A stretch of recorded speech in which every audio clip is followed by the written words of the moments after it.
Lettre aux Hébreux. Chapitre 1. Autrefois, Dieu a parlé à nos ancêtres par les prophètes, à bien des reprises et de bien des manières. Maintenant, à la fin de ces jours, il nous a parlé par un Fils, qu'il a établi héritier de toutes choses, et par l'intermédiaire de qui il a fait les systèmes de choses. Il est le reflet de la gloire de Dieu et la représentation exacte de son être même, et il soutient toutes choses par sa parole puissante. Après avoir fait une purification pour nos péchés, il s'est assis à la droite de la majesté dans les hauteurs. Ainsi, il est devenu d'autant plus supérieur aux anges qu'il a hérité d'un nom plus excellent que le leur. Par exemple, auquel des anges Dieu a-t-il jamais dit « Tu es mon fils, aujourd'hui je suis devenu ton père » Et encore, « Moi je deviendrai son père, et lui il deviendra mon fils » Mais quand il introduit de nouveau son premier-né dans le monde, il dit « Que tous les anges de Dieu lui rendent hommage » De plus, il dit à propos des anges, « Il fait de ses anges des esprits, de ses ministres une flamme de feu. » Mais à propos du Fils, il dit, « Dieu est ton trône à tout jamais, et le sceptre de ton royaume est le sceptre de droiture. Tu as aimé la justice, et tu as haï le mépris de la loi. C'est pourquoi Dieu, ton Dieu, t'a oint avec l'huile de joie plus que tes compagnons. Et, au commencement, ô Seigneur, tu as posé les fondations de la terre, et les cieux sont les œuvres de tes mains.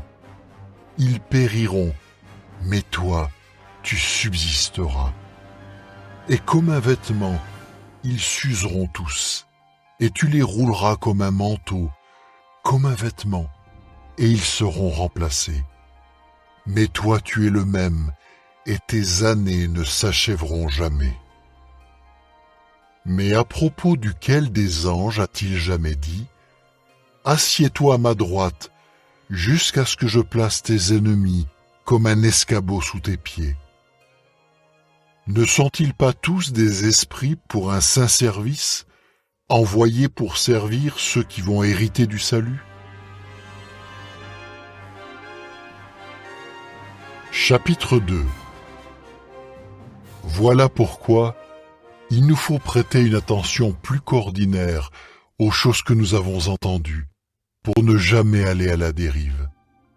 Car si la parole transmise par des anges s'est révélée certaine, et si toute transgression et tout acte de désobéissance ont reçu une punition conforme à la justice, comment échapperons-nous à la punition si nous négligeons un salut si grand?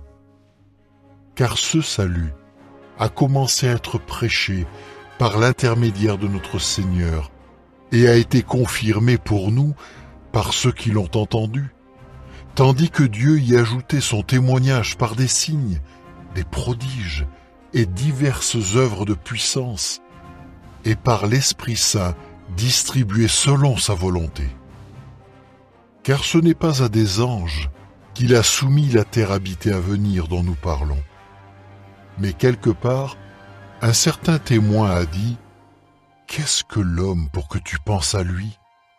Ou un fils d'homme pour que tu t'occupes de lui ? Tu l'as fait de peu inférieur aux anges. Tu l'as couronné de gloire et d'honneur, et tu l'as établi sur les œuvres de tes mains. Tu as soumis toutes choses sous ses pieds. » En lui soumettant toutes choses, Dieu n'a rien laissé qui ne lui soit pas soumis. Or actuellement, nous ne voyons pas encore que toutes choses lui sont soumises.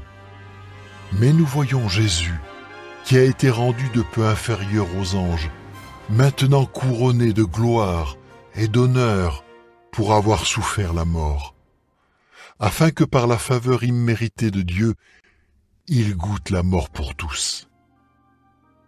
Car, pour amener beaucoup de fils à la gloire, il convenait que celui pour qui et par qui toute chose existe rende parfait au travers de souffrances l'agent principal de leur salut. Car celui qui sanctifie et ceux qui sont en train d'être sanctifiés sont tous issus d'un seul. C'est pourquoi il n'a pas honte de les appeler frères quand il dit « Je veux annoncer ton nom à mes frères. Au milieu de l'assemblée, je te louerai par des chants. » Et encore, je mettrai ma confiance en lui. Et encore, regardez, moi et les petits-enfants que Jéhovah m'a donnés. Ainsi, puisque les petits-enfants sont des êtres de chair et de sang, lui aussi de la même façon est devenu un être de chair et de sang, pour pouvoir, par sa mort, réduire à rien celui qui a le moyen de causer la mort, c'est-à-dire le diable, et pour pouvoir libérer tous ceux que la peur de la mort tenait en esclavage durant leur vie entière. Car ce n'est assurément pas à des anges qu'il vient en aide, mais il vient en aide à la descendance d'Abraham. Par conséquent, il a dû devenir semblable à ses frères sous tout rapport, pour pouvoir devenir un grand prêtre miséricordieux et fidèle au service de Dieu, afin d'offrir un sacrifice de réconciliation pour les péchés du peuple.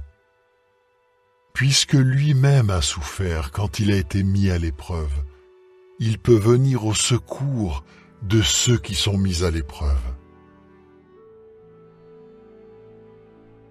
Chapitre 3. Par conséquent, frères saints, participants de l'appel céleste, fixez vos pensées sur celui que nous reconnaissons comme apôtre et grand prêtre, Jésus. Il a été fidèle à celui qui l'a établi, tout comme Moïse le fut dans toute la maison de Dieu. Car il est jugé digne de plus de gloire que Moïse, étant donné que celui qui construit une maison est plus honoré que la maison elle-même. En effet, toute maison est construite par quelqu'un, et celui qui a construit toute chose, c'est Dieu. Or, Moïse a été fidèle en tant que serviteur dans toute la maison de Dieu, en témoignage des choses qui seraient dites plus tard. Mais Christ a été fidèle en tant que fils à la tête de la maison de Dieu. C'est nous qui sommes la maison de Dieu, à condition que nous restions cramponnés jusqu'à la fin, au courage avec lequel nous parlons et à l'espérance dont nous sommes fiers. C'est pourquoi, comme le dit l'Esprit Saint, aujourd'hui, si vous écoutez sa voix, n'endurcissez pas vos cœurs comme lorsque fut provoquée l'exaspération, comme au jour de la mise à l'épreuve dans le désert, où vos ancêtres m'ont mis à l'épreuve, bien qu'ils aient vu mes œuvres pendant 40 ans. C'est pourquoi j'ai ressenti du dégoût pour cette génération, et j'ai dit, leur cœur s'égare sans cesse, et ils n'ont pas appris à connaître mes chemins.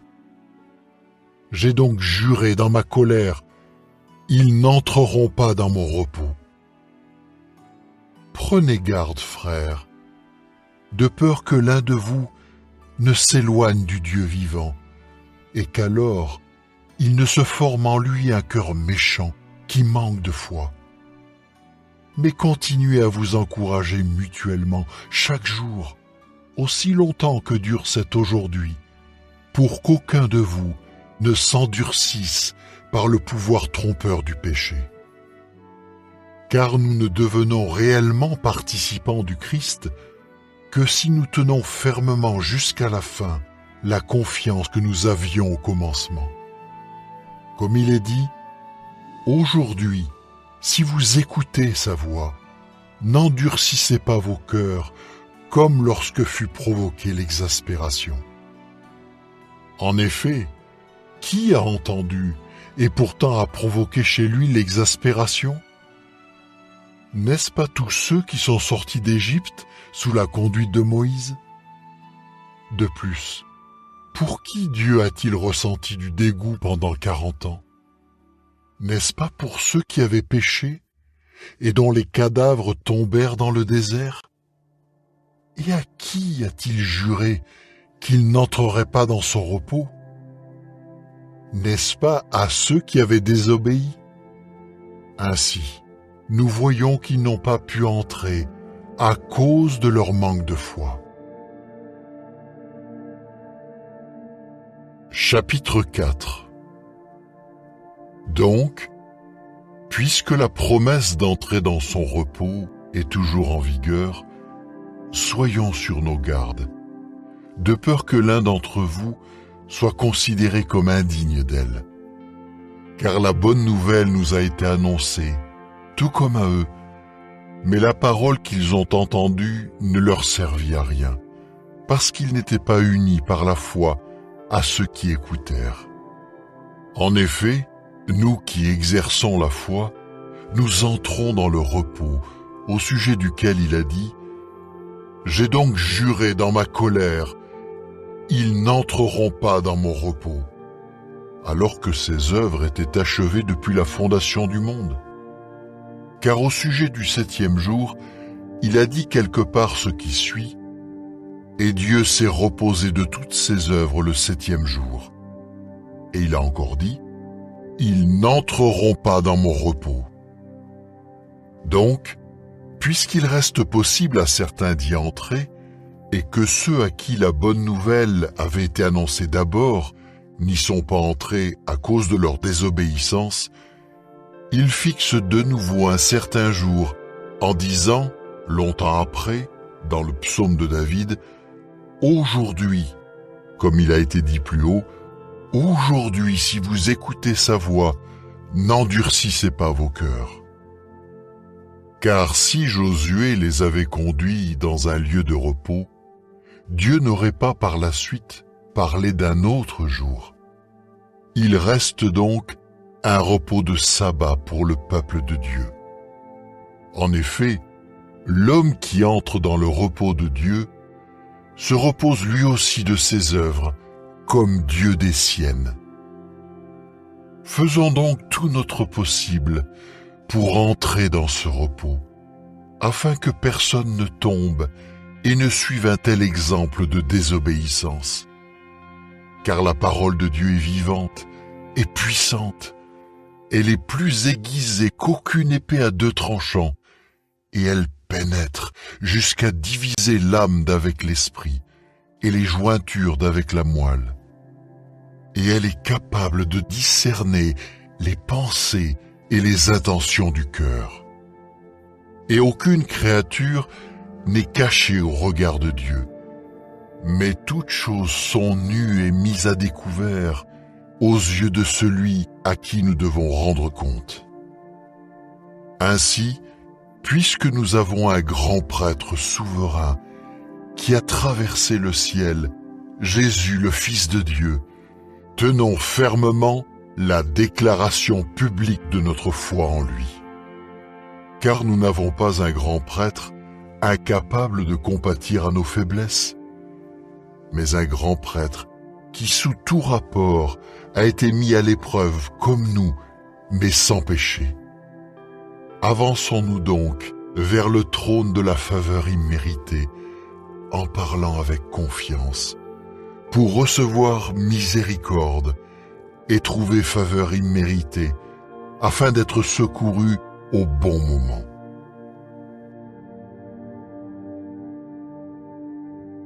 Chapitre 5.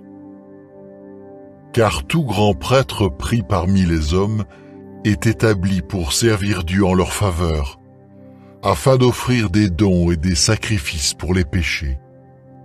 Il peut traiter avec compassion les ignorants et les égarés, puisqu'il se heurte lui aussi à sa propre faiblesse, raison pour laquelle il doit faire des offrandes pour ses propres péchés, comme il le fait pour ceux du peuple.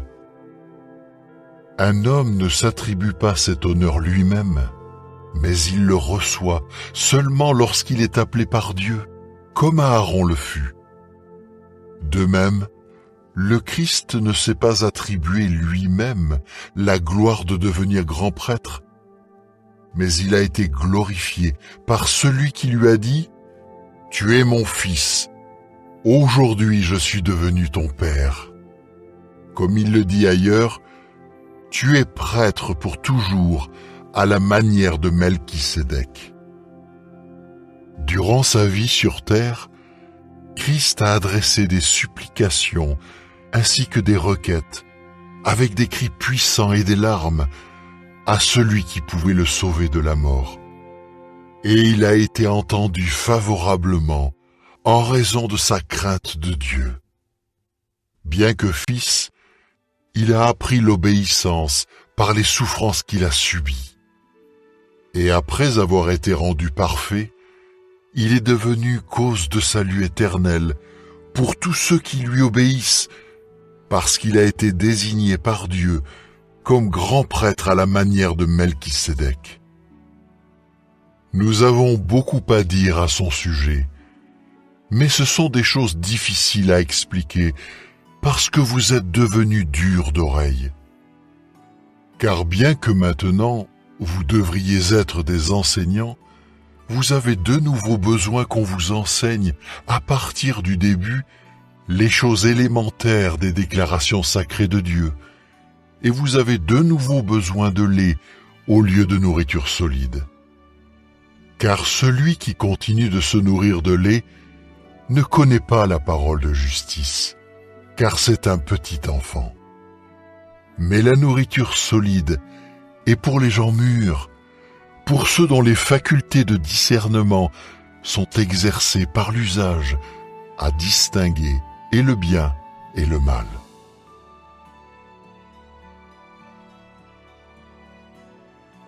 Chapitre 6.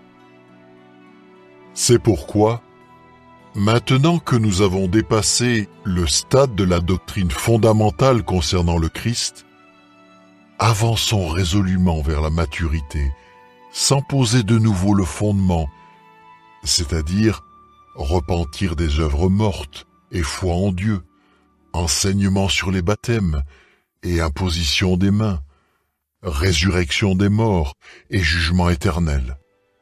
Et c'est ce que nous allons faire, si toutefois Dieu le permet. En effet, ceux qui ont été éclairés, qui ont goûté le don gratuit du ciel, qui sont devenus participants de l'Esprit Saint, et qui ont goûté la belle parole de Dieu et les puissances du monde à venir, mais qui sont tombés, il est impossible de les faire revivre encore une fois pour le repentir, parce qu'ils clouent eux-mêmes de nouveau le Fils de Dieu au poteau et l'exposent au déshonneur public. Car quand la terre absorbe la pluie qui tombe fréquemment sur elle, et qu'elle produit alors de la végétation utile à ceux pour qui elle est cultivée, elle reçoit de Dieu une bénédiction. Mais si elle produit des ronces et des chardons, elle est rejetée et sur le point d'être maudite, et elle finit par être brûlée. Mais même si nous parlons ainsi, nous sommes convaincus que vous, bien-aimés, vous êtes dans une meilleure situation, une situation menant au salut. Car Dieu n'est pas injuste pour oublier votre œuvre et l'amour que vous avez montré pour son nom, en servant les saints et en continuant à les servir. Mais nous désirons que chacun de vous montre le même zèle pour garder la pleine certitude de l'espérance jusqu'à la fin, afin que vous ne deveniez pas paresseux, mais que vous soyez des imitateurs de ceux qui, grâce à la foi et à la patience, héritent des promesses. Car lorsque Dieu a fait sa promesse à Abraham, comme il ne pouvait pas jurer par quelqu'un de plus grand, il a juré par lui-même, disant « À coup sûr je te bénirai, et à coup sûr je te rendrai nombreux. » Ainsi, après avoir patienté, Abraham a obtenu cette promesse.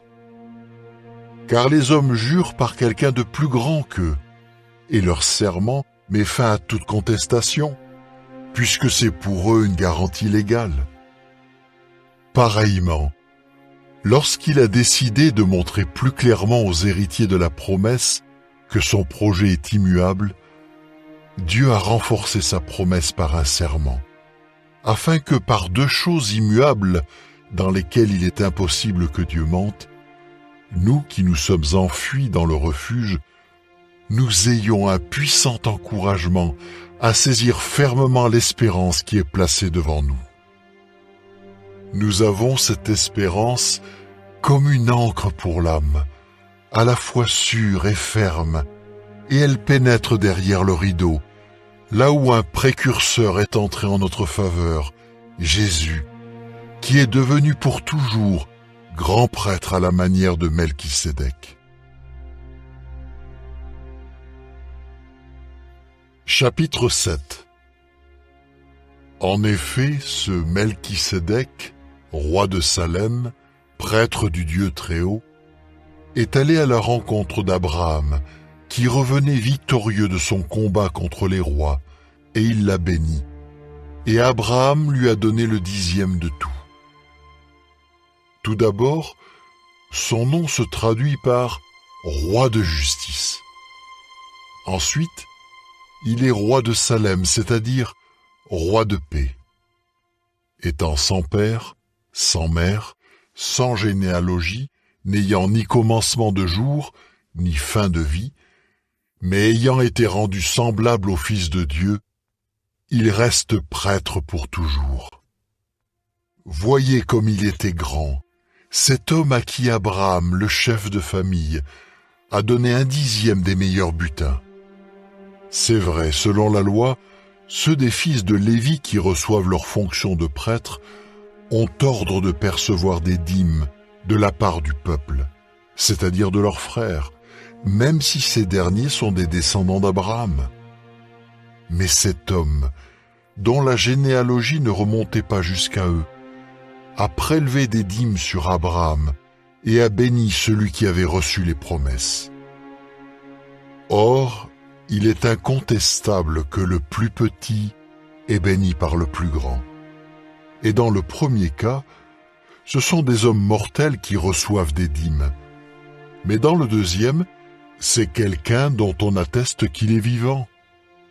De plus, on pourrait dire que même Lévi, qui reçoit des dîmes, a payé des dîmes par l'intermédiaire d'Abraham, car il était un descendant encore à naître d'Abraham, son ancêtre, quand Melchisédek est allé à la rencontre de ce dernier. Si donc la perfection était accessible par le moyen de la prêtrise lévitique, car c'était une institution de la loi donnée au peuple, quel besoin y aurait-il encore que paraisse un autre prêtre qui serait à la manière de Melchisédek plutôt qu'à la manière d'Aaron?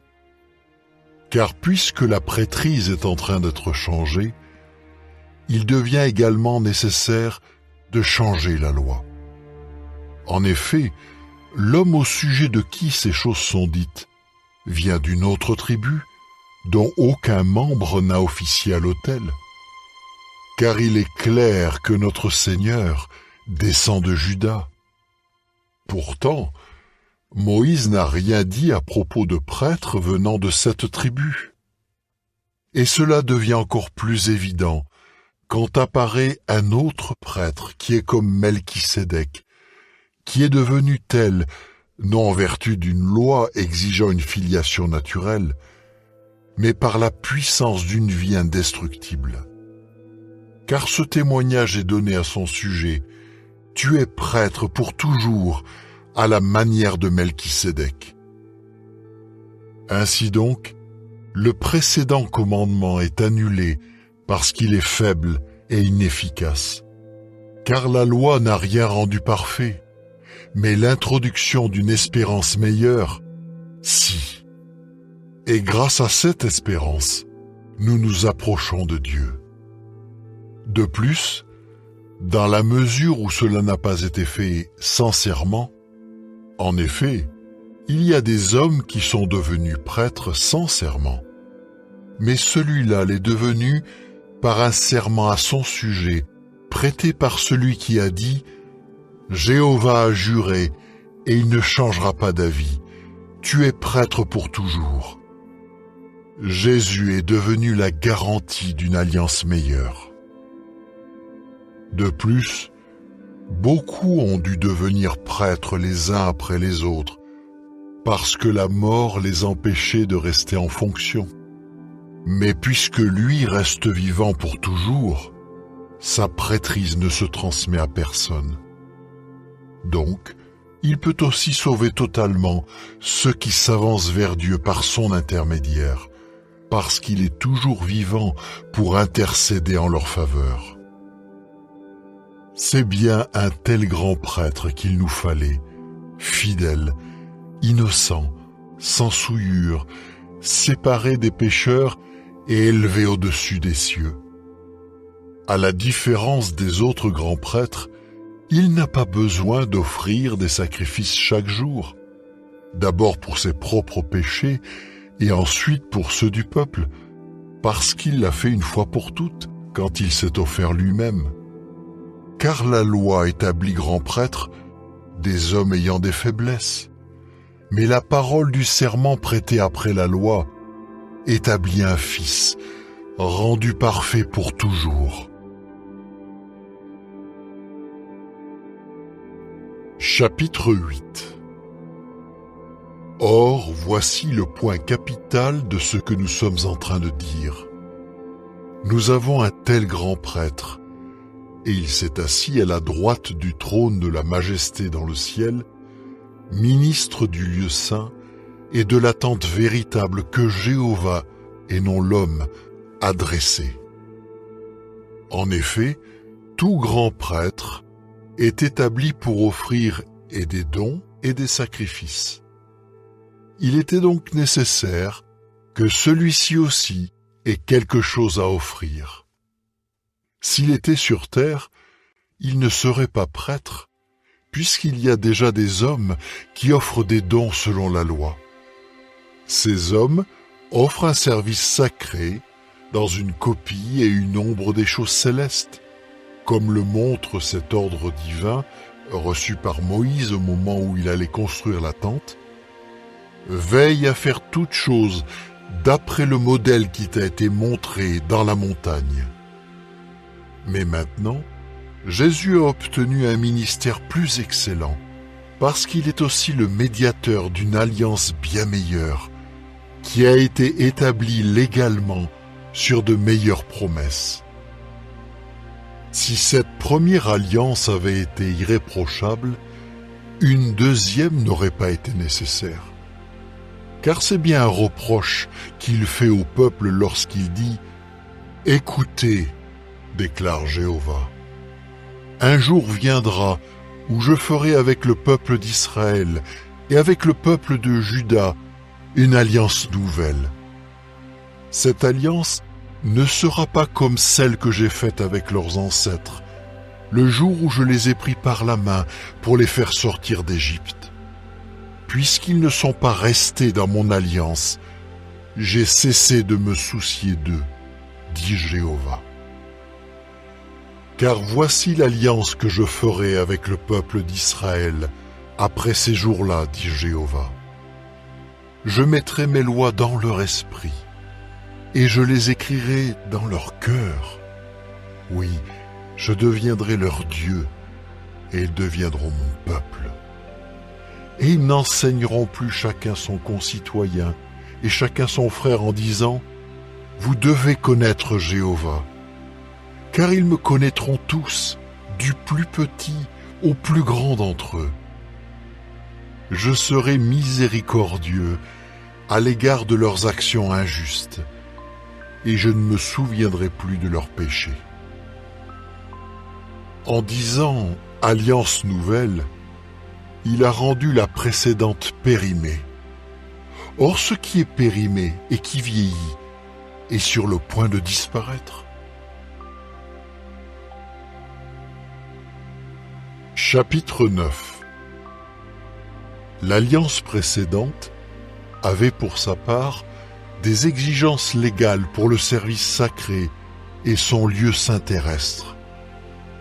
En effet, on avait construit le premier compartiment de la tente, dans lequel se trouvait le porte-lampe et la table avec les pains de présentation. On l'appelle le lieu saint. Mais derrière le deuxième rideau se trouvait le compartiment de la tente appelé le très saint. Il y avait là un encensoir en or et l'arche de l'alliance entièrement recouverte d'or, dans laquelle se trouvait la jarre en or contenant la manne, le bâton d'Aaron qui avait bourgeonné et les tablettes de l'alliance. Et au-dessus de l'arche se trouvaient les chérubins glorieux, couvrant de leur ombre le couvercle de l'arche. Mais ce n'est pas le moment de parler de cela en détail. Ces choses ayant été construites de cette façon, les prêtres entrent régulièrement dans le premier compartiment de la tente pour accomplir les services sacrés. Mais le grand prêtre entre seul dans le deuxième compartiment, une fois par an, non sans apporter du sang, qu'il offre pour lui-même et pour les péchés involontaires du peuple. L'Esprit Saint montre par là que le chemin du lieu saint n'avait pas encore été révélé tant que la première tente était debout.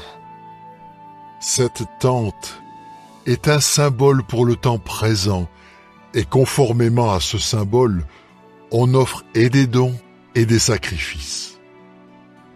Cependant, ceux-ci ne peuvent pas rendre parfaitement pure la conscience de l'homme qui accomplit un service sacré. Ils concernent seulement des aliments, des boissons et divers lavages rituels. C'étaient là des exigences légales concernant le corps physique, et elles furent imposées jusqu'au temps fixé pour redresser les choses. Cependant, lorsque Christ est venu, comme grand prêtre des bienfaits qui ont déjà eu lieu, il est entré dans la tente plus grande et plus parfaite, qui n'est pas faite par des mains, c'est-à-dire qui n'est pas de cette création. Il est entré dans le lieu saint, non pas avec le sang de bouc et de jeunes taureaux, mais avec son propre sang, une fois pour toutes, et il a obtenu pour nous une délivrance éternelle. Car si le sang de bouc et de taureau, et si la cendre de génisse, dont on asperge ceux qui sont souillés, sanctifie pour la purification de la chair, combien plus le sang du Christ, qui grâce à un esprit éternel s'est offert lui-même à Dieu sans tache, purifiera-t-il notre conscience des œuvres mortes pour que nous puissions offrir un service sacré au Dieu vivant. C'est pourquoi il est médiateur d'une alliance nouvelle, afin que parce qu'une mort a eu lieu pour les libérer par rançon de leurs transgressions commises sous l'alliance précédente, ceux qui sont appelés puissent recevoir la promesse de l'héritage éternel. Car là où il y a alliance, il faut que la mort de l'homme faisant l'alliance soit établie.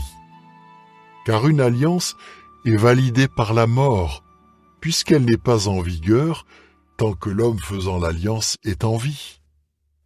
C'est pourquoi l'alliance précédente non plus n'est pas entrée en vigueur sans que du sang soit répandu. Car après avoir énoncé à tout le peuple chaque commandement de la loi, Moïse prit le sang des jeunes taureaux et des boucs avec de l'eau, de la laine écarlate et de l'hysope, et il aspergea le livre et tout le peuple en disant « Ceci est le sang de l'alliance que Dieu vous a ordonné de respecter. » Il aspergea également avec le sang la tente et tous les récipients du Saint-Service. Oui, selon la loi, presque toutes choses sont purifiées avec du sang, et s'il n'y a pas de sang répandu, il n'y a pas de pardon. Il était donc nécessaire que les copies des choses qui sont dans le ciel soient purifiées par ces moyens. Mais les choses célestes exigent des sacrifices bien meilleurs. Car Christ n'est pas entré dans un lieu saint fait par des mains, qui est une réplique de la réalité, mais dans le ciel même, où il se présente maintenant devant Dieu en notre faveur. Et ce n'était pas pour s'offrir lui-même plusieurs fois, comme lorsque le grand prêtre entre dans le lieu saint d'année en année, avec du sang qui n'est pas le sien. Autrement, il aurait dû souffrir plusieurs fois depuis la fondation du monde.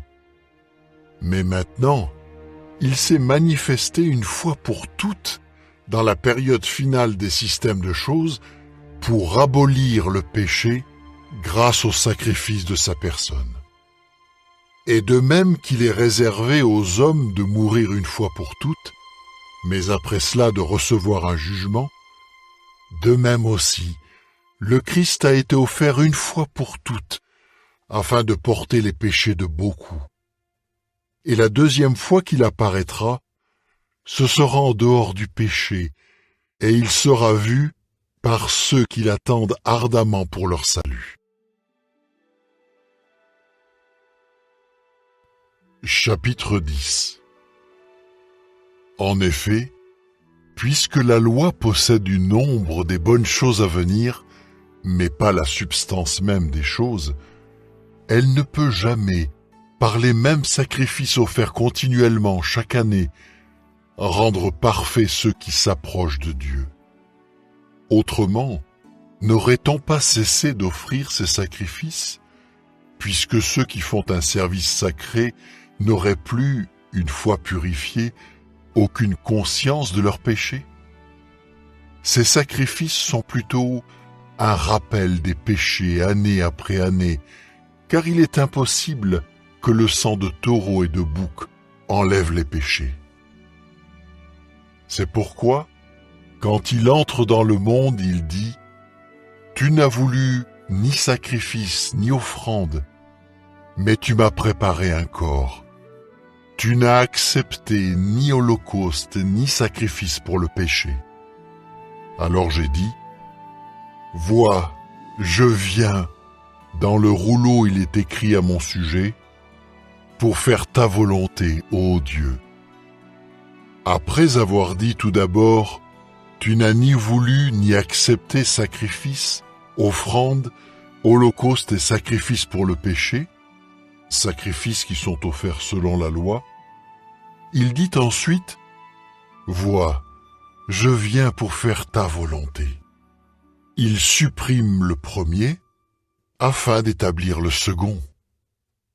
Par cette volonté, nous sommes sanctifiés grâce à l'offrande du corps de Jésus-Christ, faite une fois pour toutes. De plus, tout prêtre sera à son poste chaque jour pour offrir un saint service et faire souvent les mêmes sacrifices qui ne peuvent jamais enlever les péchés complètement.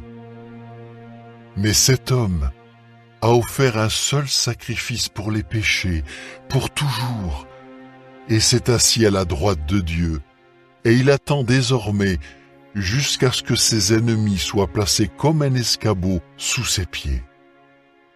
Car c'est par une seule offrande sacrificielle qu'il a rendu parfait pour toujours ceux qui sont en train d'être sanctifiés. D'ailleurs, l'Esprit Saint aussi nous l'atteste, car il dit d'abord « Voici l'alliance que je ferai avec eux après ces jours-là, dit Jéhovah. Je mettrai mes lois dans leur cœur, et je les écrirai dans leur esprit. » Puis il dit « Et je ne me souviendrai plus de leurs péchés et de leurs actions illégales. » Or, là où il y a pardon de tout cela, il n'y a plus d'offrande pour le péché. Ainsi, frères, puisque nous avons par le sang de Jésus de l'assurance pour utiliser la voie d'accès au lieu saint, voie qu'il a ouverte pour nous, comme un chemin nouveau et vivant à travers le rideau, c'est-à-dire sa chair. Et puisque nous avons un grand prêtre établi sur la maison de Dieu, approchons-nous de Dieu avec un cœur sincère et une foi totale, le cœur purifié par aspersion d'une conscience méchante et le corps lavé avec une eau pure. Tenons fermement la déclaration publique de notre espérance sans vaciller, car celui qui a promis est fidèle. Et soucions-nous les uns des autres pour nous inciter à l'amour et aux belles œuvres. N'abandonnons pas nos réunions, comme c'est l'habitude de quelques-uns, mais encourageons-nous mutuellement, et cela d'autant plus que vous voyez le jour approcher. Car si nous pratiquons le péché volontairement, après avoir reçu la connaissance exacte de la vérité, il ne reste plus pour les péchés aucun sacrifice. Mais il y a une certaine attente terrible du jugement et une indignation ardente qui va consumer les adversaires de Dieu. Celui qui rejette la loi de Moïse est mis à mort sans compassion sur le témoignage de 2 ou 3 personnes. À votre avis, quelle punition plus sévère encore méritera celui qui piétine le Fils de Dieu et qui considère comme ordinaire le sang de l'alliance par lequel il a été sanctifié et qui insulte avec mépris l'esprit de la faveur imméritée? Car nous connaissons celui qui a dit « La vengeance est à moi, c'est moi qui paierai de retour. » Et encore « Jéhovah jugera son peuple. » C'est terrible de tomber entre les mains du Dieu vivant. Cependant, rappelez-vous sans cesse les jours passés où, après avoir été éclairés, vous avez enduré un grand combat avec des souffrances. Tantôt vous avez été exposés publiquement aux insultes et aux persécutions, tantôt vous vous êtes tenus aux côtés de ceux qui subissaient de telles choses. Car vous avez eu de la compassion pour ceux qui étaient en prison, et vous avez accepté avec joie le pillage de vos biens, sachant que vous avez, vous, une possession meilleure et durable. Par conséquent, ne renoncez pas à votre assurance, elle sera généreusement récompensée, car il vous faut de l'endurance, afin qu'après avoir fait la volonté de Dieu, vous receviez l'accomplissement de la promesse. Car encore très peu de temps, et celui qui vient arrivera, et il ne tardera pas. Mais mon juste vivra en raison de la foi, et s'il recule, je ne prends pas plaisir en lui. Or, nous ne sommes pas de ceux qui reculent pour la destruction, mais de ceux qui ont foi pour sauver leur vie. Chapitre 11. La foi est la certitude absolue de ce qu'on espère, la preuve évidente de réalités invisibles. C'est en raison d'une telle foi, en effet, que les hommes du passé ont reçu un témoignage favorable. Par la foi, nous comprenons que les systèmes de choses ont été agencés par la parole de Dieu, de sorte que ce qui est visible est venu à l'existence à partir de ce qui est invisible. Par la foi, Abel a offert à Dieu un sacrifice de plus grande valeur que celui de Caïn. Et en raison de cette foi, il a reçu le témoignage qu'il était juste, car Dieu a approuvé ses dons. Et bien qu'il soit mort, par sa foi il parle encore. Par la foi, Enoch a été déplacé pour ne pas voir la mort, et on ne le trouvait nulle part, parce que Dieu l'avait transféré. Avant d'être transféré, il avait reçu le témoignage qu'il avait plu à Dieu. D'ailleurs, Sans la foi, il est impossible de plaire à Dieu, car celui qui s'avance vers Dieu doit croire qu'il existe et qu'il devient celui qui récompense ceux qui le cherchent de tout cœur.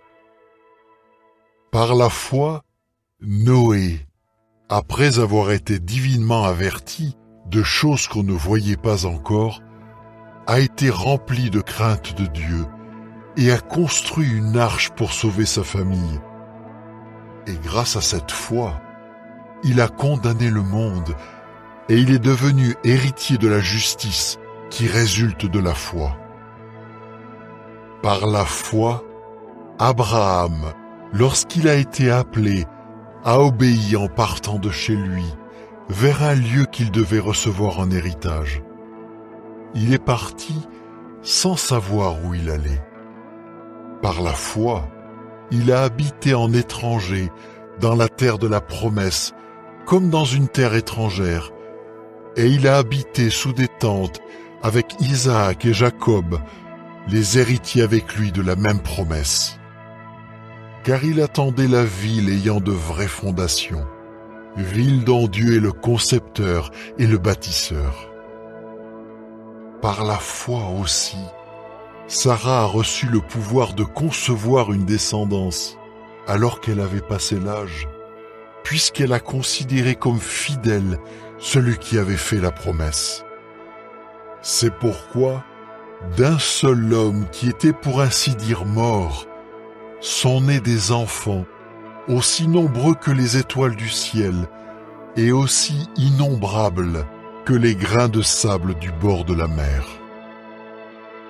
Dans la foi, tous ceux-là sont morts sans avoir reçu l'accomplissement des promesses. Mais ils les ont vus de loin et les ont salués. Et ils ont déclaré publiquement qu'ils étaient des étrangers et des résidents temporaires dans le pays. En effet, ceux qui parlent de cette manière montrent clairement qu'ils recherchent un lieu qui leur appartienne. Pourtant, s'ils s'étaient constamment souvenus du lieu d'où ils étaient partis, ils auraient trouvé l'occasion d'y retourner. Mais maintenant, ils aspirent à un lieu meilleur, c'est-à-dire un lieu appartenant au ciel. C'est pourquoi Dieu n'a pas honte d'être appelé leur Dieu, car il leur a préparé une ville. Par la foi, Abraham, lorsqu'il a été mis à l'épreuve, a pour ainsi dire offert Isaac en sacrifice. Oui, l'homme qui avait reçu les promesses avec joie a tenté d'offrir son fils unique, alors qu'il lui avait été dit « Ce qui sera appelé ta descendance viendra par Isaac. » Mais il a estimé que Dieu pouvait même le ressusciter. Et c'est de la mort qu'il l'a reçu, en guise d'exemple.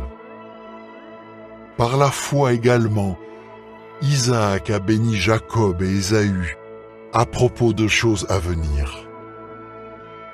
Par la foi, Jacob, sur le point de mourir, a béni chacun des fils de Joseph et a adoré Dieu, appuyé sur le haut de son bâton. Par la foi, Joseph, à la fin de sa vie, a parlé de l'exode des fils d'Israël et a donné des instructions au sujet de ses ossements. Par la foi, les parents de Moïse l'ont caché pendant 3 mois après sa naissance, parce qu'ils avaient vu que le petit enfant était beau et qu'ils n'ont pas craint l'ordre du roi. Par la foi, Moïse, devenu grand, a refusé d'être appelé fils de la fille de Pharaon et a choisi d'être maltraité avec le peuple de Dieu plutôt que de jouir temporairement des plaisirs du péché, parce qu'il a considéré le déshonneur du Christ comme une richesse plus grande que les trésors de l'Égypte, car il avait les yeux fixés sur la récompense. Par la foi, il a quitté l'Égypte, sans craindre la fureur du roi, car il est resté ferme, comme s'il voyait celui qui est invisible. Par la foi, il a célébré la Pâque et a fait l'application du sang pour que le destructeur ne fasse pas de mal à leur premier-né. Par la foi, ils ont traversé la mer Rouge comme on marche sur une terre sèche. Mais quand les Égyptiens ont essayé d'en faire autant, ils ont été engloutis. Par la foi du peuple, les murailles de Jéricho sont tombées, après que le peuple eut marché autour d'elles pendant 7 jours. Par la foi, Rahab la prostituée n'a pas péri avec ceux qui avaient désobéi, parce qu'elle avait accueilli pacifiquement les espions. Et que dirais-je encore? Le temps me manquera si je poursuis en racontant ce qu'ont fait Gédéon, Barak, Samson, Jephthé, David, ainsi que Samuel et les autres prophètes. Grâce à la foi, ils ont vaincu des royaumes, favorisé la justice, obtenu des promesses, fermé la gueule des lions, éteint la violence du feu, échappé aux tranchants de l'épée. Ils ont été rendus forts alors qu'ils étaient faibles. Ils sont devenus puissants dans la guerre. Ils ont mis en déroute des armées d'invasion. Des femmes ont reçu par une résurrection leurs proches qui étaient morts. Mais d'autres hommes ont été torturés parce qu'ils n'acceptaient pas de libération par quelque rançon afin de parvenir à une meilleure résurrection. Oui, d'autres ont subi comme épreuve des moqueries et des coups de fouet, et même les chaînes et la prison. Ils ont été lapidés, éprouvés quant à leur foi, sciés en deux, tués par l'épée. Ils sont allés ici et là vêtus de peaux de mouton ou de chèvre, étant dans le besoin, dans la persécution, maltraités. Et le monde n'était pas digne d'eux. Ils ont erré dans les déserts et les montagnes, dans les grottes et les cavernes de la terre. Pourtant, tout cela, bien qu'ayant reçu de Dieu un témoignage favorable en raison de leur foi, n'ont pas obtenu l'accomplissement de la promesse, car Dieu avait prévu quelque chose de meilleur pour nous, afin qu'il ne soit pas rendu parfait sans nous. Chapitre 12. Donc, nous aussi, puisque nous sommes entourés d'une si grande nuée de témoins, débarrassons-nous de tout poids et du péché qui nous entrave facilement, et courons avec endurance la course qui est placée devant nous, en gardant les yeux fixés sur l'agent principal de notre foi et celui qui la rend parfaite, Jésus.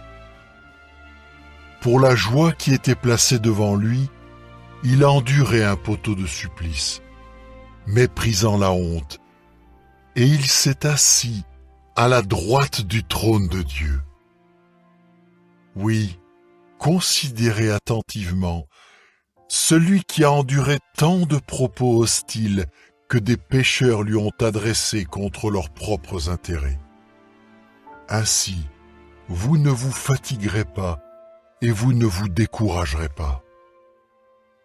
Dans votre combat contre ce péché, vous n'avez encore jamais résisté au point que votre sang soit versé.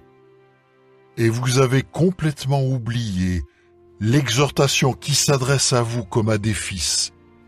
Mon fils, ne méprise pas la correction de Jéhovah et ne te décourage pas quand il te réprimande. Car Jéhovah corrige ceux qu'il aime. Oui, il fouette tous ceux qui l'accueillent comme fils. Ce que vous endurez contribue à votre correction. Dieu vous traite comme ses fils. Or, quel est le fils que son père ne corrige pas? Mais si vous ne recevez pas cette correction, c'est que vous êtes des enfants illégitimes, pas des fils. D'ailleurs, nos pères humains nous corrigeaient et nous les respections. Ne devrions-nous pas, pour pouvoir vivre, nous soumettre plus volontiers aux pères de notre vie spirituelle? Car eux nous ont corrigés pendant peu de temps, comme il leur semblait bon. Mais lui nous corrige pour notre bien, pour que nous devenions saints comme lui. Aucune correction, c'est vrai, ne semble sur le moment être une cause de joie, mais plutôt une cause de tristesse. Cependant, par la suite, elle rapporte à ceux qu'elle a formés un résultat paisible, la justice. C'est pourquoi, fortifiez les mains pendantes et les genoux faibles, et continuez à faire des sentiers droits pour vos pieds, afin que ce qui est boiteux ne se démette pas, mais plutôt guérisse. Recherchez la paix avec tous, et la sanctification, sans laquelle aucun homme ne verra le Seigneur. Veillez soigneusement à ce que personne ne se prive de la faveur imméritée de Dieu, afin qu'aucune racine vénéneuse ne pousse pour causer du trouble et que beaucoup ne soient souillés par elle. Veillez également à ce qu'il n'y ait parmi vous aucune personne ayant une conduite sexuelle immorale ou méprisant les choses sacrées, comme Ésaü qui a cédé ses droits de premier-né en échange d'un seul repas. Vous savez que plus tard, quand il a voulu hériter de la bénédiction, il a été rejeté. En effet, bien qu'il ait fortement essayé, avec larmes, d'obtenir un changement d'avis, il n'a pas réussi. Car vous ne vous êtes pas approché de quelque chose de palpable et d'embrasé par le feu, ni d'un nuage sombre, ni d'une obscurité épaisse, ni d'une tempête, ni d'une sonnerie de trompette, ni d'une voix prononçant des paroles, une voix telle qu'en l'entendant, le peuple a supplié qu'il ne leur soit plus rien dit d'autre. Car il ne pouvait pas supporter l'ordre suivant. Si même une bête touche la montagne, il faudra la lapider. Cette manifestation était si terrifiante que Moïse a dit « Je suis effrayé et tremblant ». Mais vous vous êtes approchés du mont Sion et de la ville du Dieu vivant, la Jérusalem céleste, et de myriades d'anges, tous réunis, et de l'assemblée des premiers-nés qui ont été inscrits dans le ciel, et de Dieu, le juge de tous, et des vies spirituelles des justes qui ont été rendus parfaits, et de Jésus, le médiateur d'une alliance nouvelle, et du sang aspergé qui parle mieux que le sang d'Abel. Ne refusez surtout pas d'écouter celui qui parle, car s'ils n'ont pas échappé, ceux qui ont refusé d'écouter celui qui donnait l'avertissement divin sur terre, combien moins échapperons-nous si nous nous détournons de celui qui parle depuis le ciel? À cette époque, sa voix a ébranlé la terre, mais maintenant il a promis, une fois de plus, je vais ébranler non seulement la terre, mais aussi le ciel. Or l'expression « une fois de plus » indique la suppression des choses qui sont ébranlées, choses qui ont été faites, afin que les choses qui ne sont pas ébranlées continuent d'exister. Donc, puisque nous devons recevoir un royaume qui ne peut pas être ébranlé, continuons de bénéficier de la faveur imméritée, faveur par laquelle nous pouvons offrir à Dieu un service sacré qu'il puisse accepter avec crainte et vénération. Car notre Dieu est un feu dévorant. Chapitre 13. Continuez à manifester de l'amour fraternel. N'oubliez pas l'hospitalité, car grâce à elle, certains ont, sans le savoir, logé des anges. Pensez à ceux qui sont en prison, comme si vous étiez emprisonné avec eux, et à ceux qui sont maltraités, puisque vous aussi, vous êtes dans un corps physique. Que le mariage soit honoré de tous, et que le lit conjugal soit sans souillure, car Dieu jugera ceux qui commettent des actes sexuels immoraux ou des adultères. Que votre manière de vivre ne soit pas guidée par l'amour de l'argent. Contentez-vous de ce que vous avez. Car il a dit, « Je ne te quitterai jamais, et je ne t'abandonnerai jamais. » De sorte que, remplis de courage, nous pouvons dire, « Jéhovah est mon secours, je n'aurai pas peur. Que peut me faire l'homme ?»